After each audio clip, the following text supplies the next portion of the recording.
Hello to all. This is my 12-inch English-made Wilson Bros jointer. I wanted to make this video because there are not a lot of information about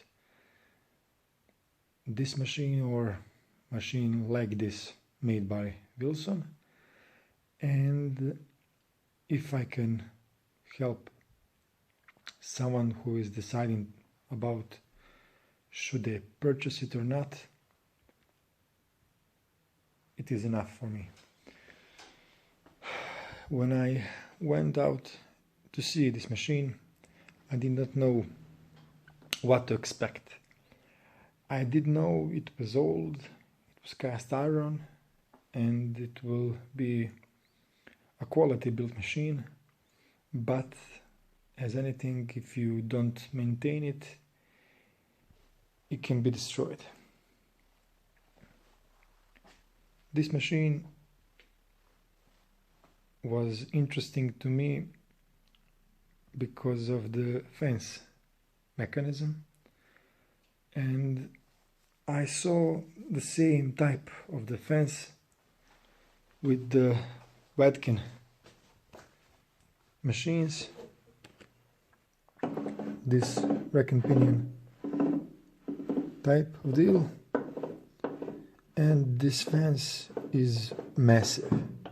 This is the machine I learned that having a rigid and heavy fence is something you can't replace, and something that is a necessity with this type of the machine. The fence is very, very heavy, 40, 50, 60 kilos, I don't know. It is very, very hard to pick it up, but you can move it very easily with this.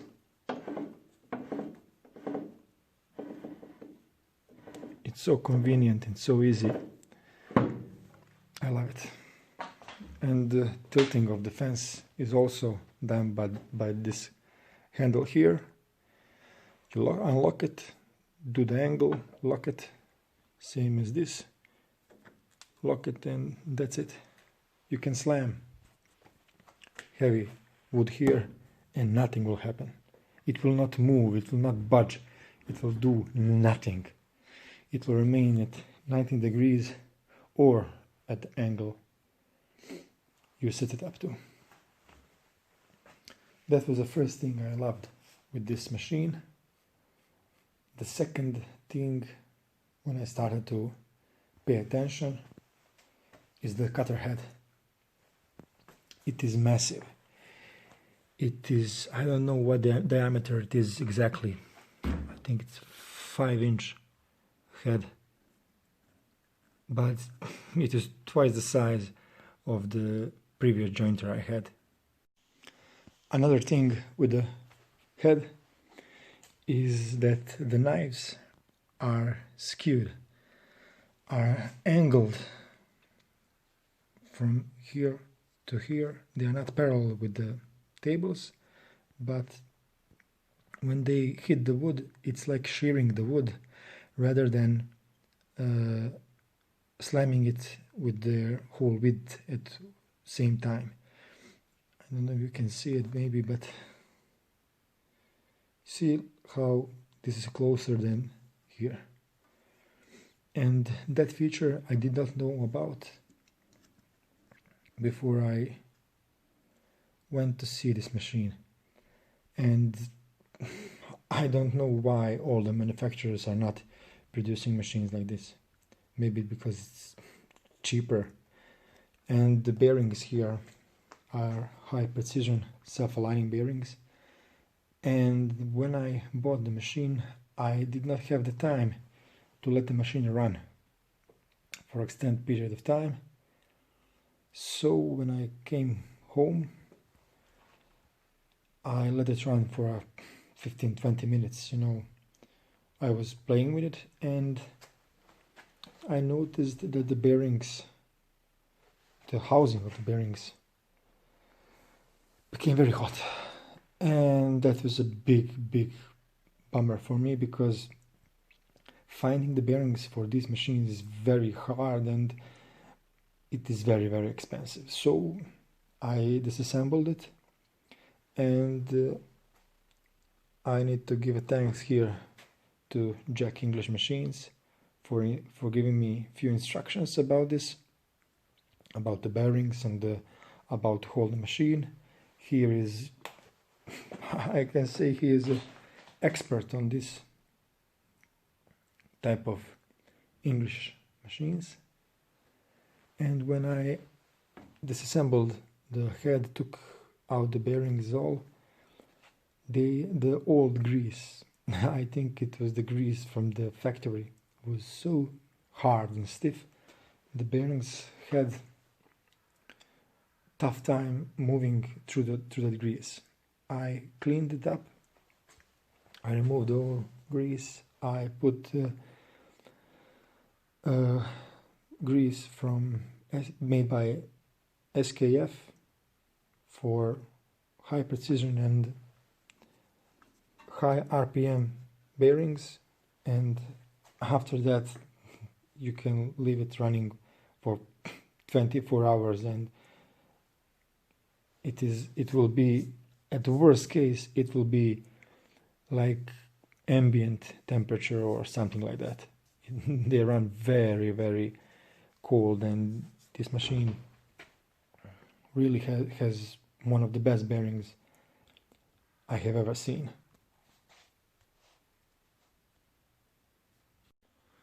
Moving the tables are done by this handle,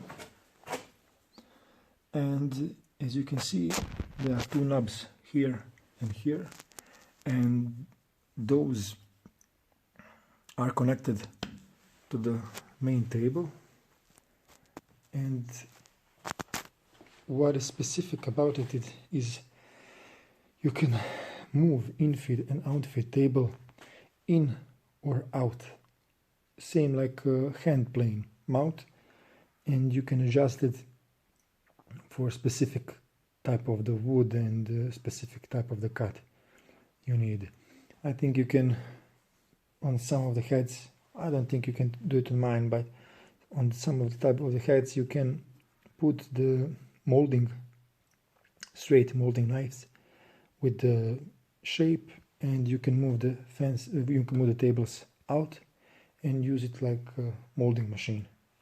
Same deal is with the outfit table.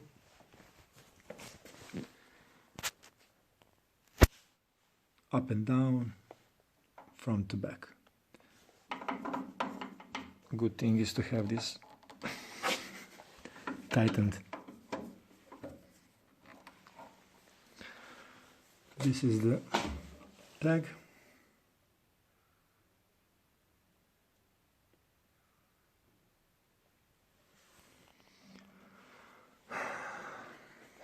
And one thing I had problems with when this machine came was the on and off switches did not work, and somebody rewired it, and it had some awful plastic box here, and I had the wires sticking out.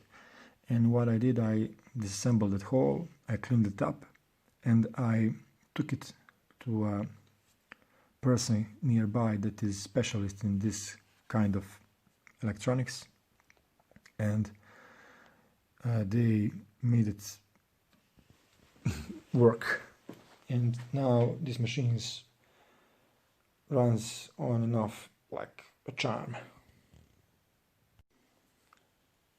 I was lucky enough to get this protection for the head, rather protection from the head, and it is the bridge type. You raise it and lower it depending on the thickness of the head, and move it left to right depending on the thickness of the width of the wood.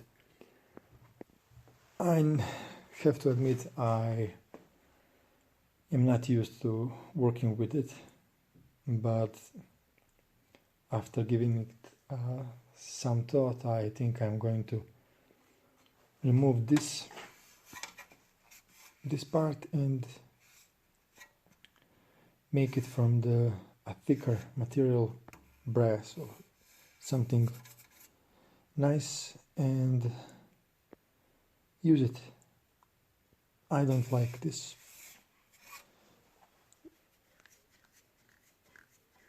material, to be exact, but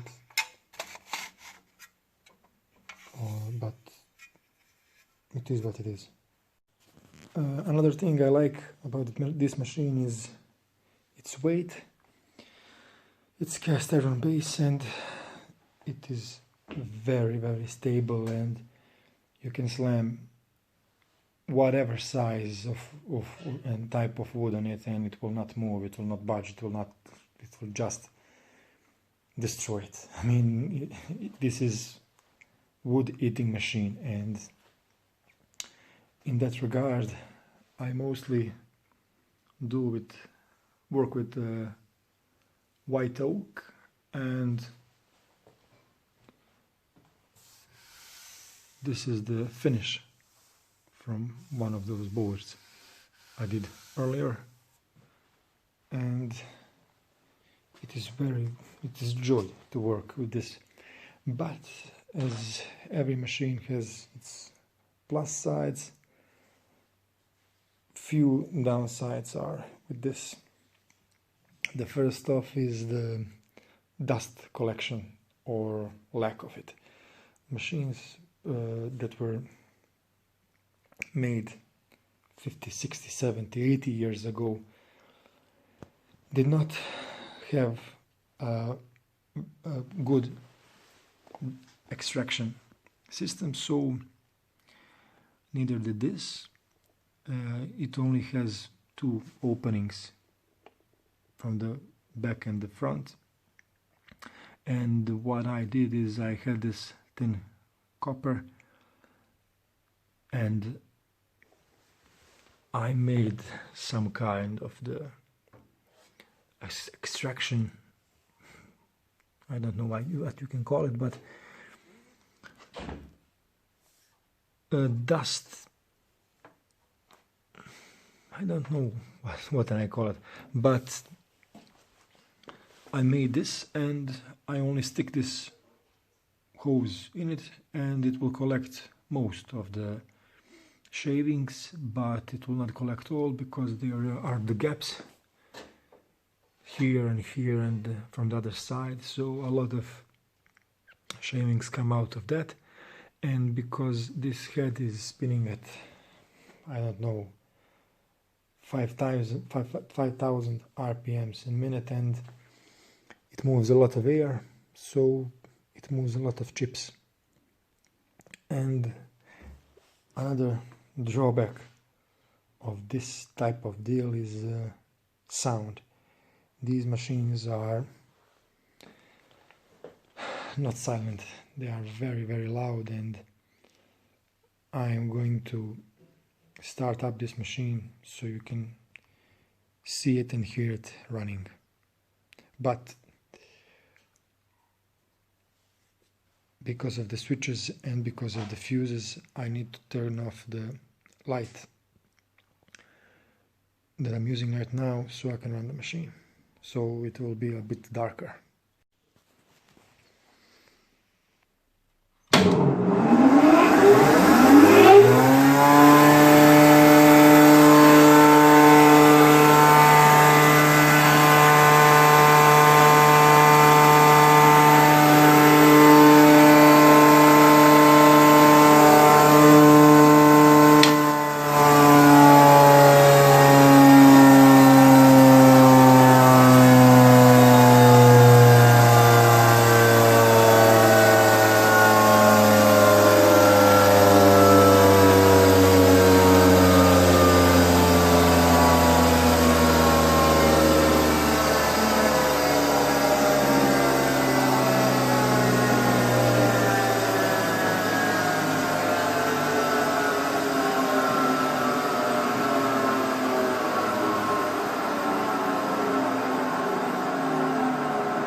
So there you have it, guys.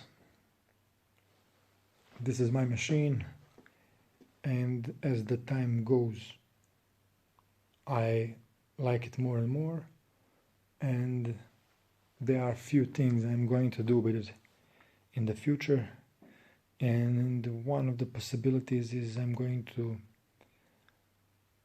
tear it completely down and restore it. And when I think about that, I think I'm going to do it like the Jack English machine is doing to his machines and making it better than fabric. So than factory, excuse me. But with the amount of work I have for it now, not the restoring type of work, but the work I have making things, I don't know when I'm going to do that because I need it running. So, and now it runs very, very nice. So in the future. So if you have any questions, if you have any comments, if you want to know something, please write it down. Thank you.